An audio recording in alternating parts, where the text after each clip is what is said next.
పచ్చళ్ళ వ్యాపారం పేరుతో రామరాజు దగ్గర ఎలాగైనా సరే 25,00,000 కొట్టేయాలని చెప్పేసి భాగ్యం అయితే స్కెచ్ అయితే వేస్తారనమాట. పచ్చళ్ళ వ్యాపారానికి 25,00,000 ఎందుకు పిన్ని అని చెప్పేసి నర్మద అయితే అనగానే, అంటే మా అమ్మ వాళ్ళు పెట్టేది పచ్చళ్ళ బిజినెస్ నేషనల్ కాదు ఇంటర్నేషనల్. ఫారిన్ వరకు పచ్చళ్ళ వాసన తగలాలంటే ఆ మాత్రం ఖర్చు ఉంటుంది కదా అని చెప్పేసి శ్రీవల్లి అయితే చెప్తుందనమాట. ఇంతకు మీకు పచ్చళ్ళు పెట్టడం వచ్చా అని చెప్పేసి నర్మద అయితే అడుగుతుందన్నమాట. What are you talking? Bhagyam కళ్ళు మూసుకొని పచ్చళ్ళు పెట్టేస్తుంది తెలుసా అని చెప్పేసి ఇడ్లీ బాబాయ్ అయితే అంటాడు.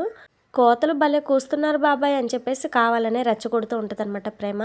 నిజంగానే మీ పిన్ని పచ్చళ్ళు పెట్టడంలో పిచ్చెక్కిస్తుందమ్మా అని చెప్పేసి బాబాయ్ అయితే అంటాడనమాట. ఏమో మాకు నమ్మబుద్ధి కావడం లేదు బాబాయ్ అని చెప్పేసి నర్మద ప్రేమ ఇద్దరు అయితే అంటారు.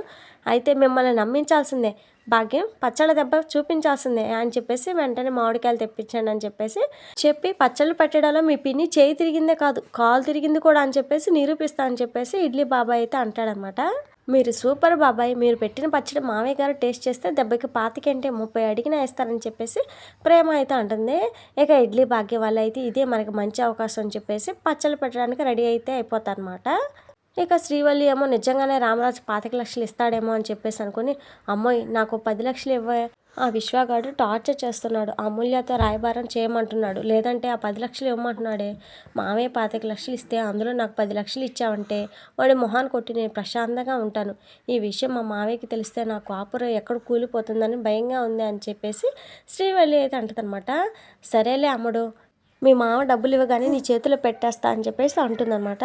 ఇంతలో ప్రేమ నర్మదా వాళ్ళైతే అక్కడికైతే వచ్చేసి, వావ్ అమోఘం అద్భుతం, మీ పచ్చడి గుమ్మగుమ్మలాడిపోతుంది, మీ స్పీడ్ చూస్తుంటే మీ పచ్చళ్ళ బిజినెస్ విదేశాలకు పరుగులు పెట్టించేటట్టున్నారా అని చెప్పేసి మెల్లగా మాటలు పెట్టి ఆ పచ్చళ్ళలో సైలెంట్గా ఉప్పు కలిపేస్తారనమాట. దీనమ్మ జీవితం, భాగ్య ఇడ్లీ శ్రీవల్లిలు అక్కడే ఉంటారు కానీ వీళ్ళు ఉప్పు కలుపుతున్నా కూడా చూడరంట మరి విచిత్రం.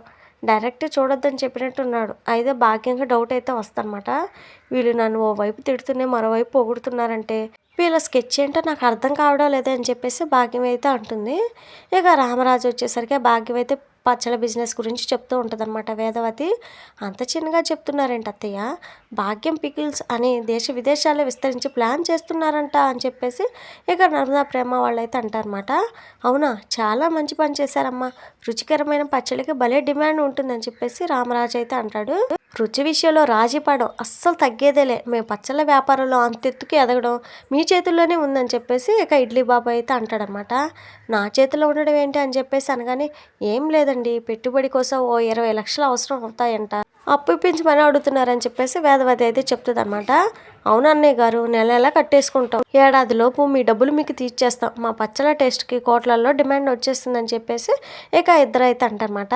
ఇక రామరాజు అయితే, సరే మీరు అంత నమ్మకంగా చెప్తున్నారు కాబట్టి నా రైస్ మిల్లు తాకట్టు పెట్టైనా సరే మీకు అప్పు ఇస్తానని చెప్పేసి అంటాడు. థ్యాంక్స్ అన్నయ్య గారు, దేవుడు మీ రూపంలోనే ఉంటాడని మాకు ఈరోజు తెలిసిందని చెప్పేసి భాగ్యం అయితే అంటదనమాట. ఇక ఇంతలో నర్మదా ప్రేమ వాళ్ళైతే, భాగ్యం పిన్ని పచ్చళ్ళ బిజినెస్లో దేశ విదేశాల్లో విస్తరించాలంటే ఆమె చేతి పచ్చడిని మీరు టేస్ట్ చేయాలి మావి గారు అని చెప్పేసి అంటారనమాట. ఇక భాగ్యం అయితే రామరాజుకి కొత్తగా పెట్టిన పచ్చడిని అయితే వడ్డిస్తే ఇక అది టేస్ట్ చేసిన రామరాజు అయితే కళ్ళు తేలేస్తాడనమాట.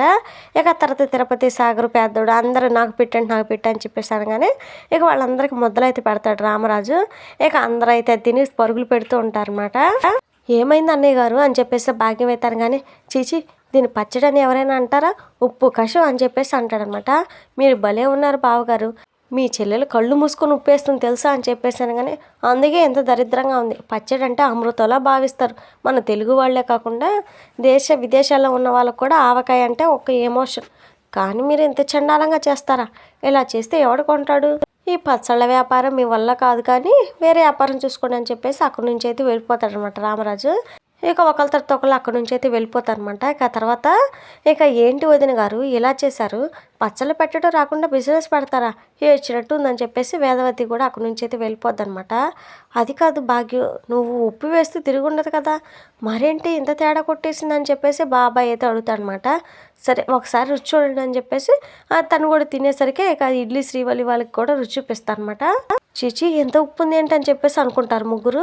ఇందులో ఆశ్చర్యం ఏముంది పిన్ని గారు, ఎదుటివారిని మోసం చేసి డబ్బులు గుంచాలని చూస్తే ఆ దేవుడు ఊరుకోడు కదా, ఇప్పటికైనా బుద్ధి తెచ్చుకొని కష్టపడి పని చేసుకోండి, మీకు అండగా మేము ఉంటాం, అలా కాకుండా ఎదుటి వాళ్ళని ముంచి బ్రతకాలని చూశారనుకో మాత్రం మేము ఇలాగే అడ్డుపడతామని చెప్పేసి ఇక మన ప్రేమ నర్మదా వాళ్ళైతే భాగ్యానికి అయితే వార్నింగ్ ఇస్తారనమాట. ఇక భాగ్యం అయితే చేతి దాకా వచ్చిన డబ్బుల్ని నోటి దాకా రాకుండా చేస్తారా, చెప్తా మీ సంగతి అని చెప్పేసి ఈ భాగ్యంతో పెట్టుకుంటారా, నేనేంటో మీకు తెలిసేలా చేస్తా అని చెప్పేసి పగపడుతుంది అనమాట వీళ్ళిద్దరి మీద. ఇది ఫ్రెండ్స్ మరి వాళ్ళ ఎపిసోడ్లో జరిగింది. నెక్స్ట్ ఎపిసోడ్లో ఏం జరగబోతుంది ఏంటి అనేది మన ఛానల్లో తెలుసుకోవాలనుకుంటే వీడియోని లైక్ చేసి ఛానల్ని సపోర్ట్ చేయండి. Thank you friends.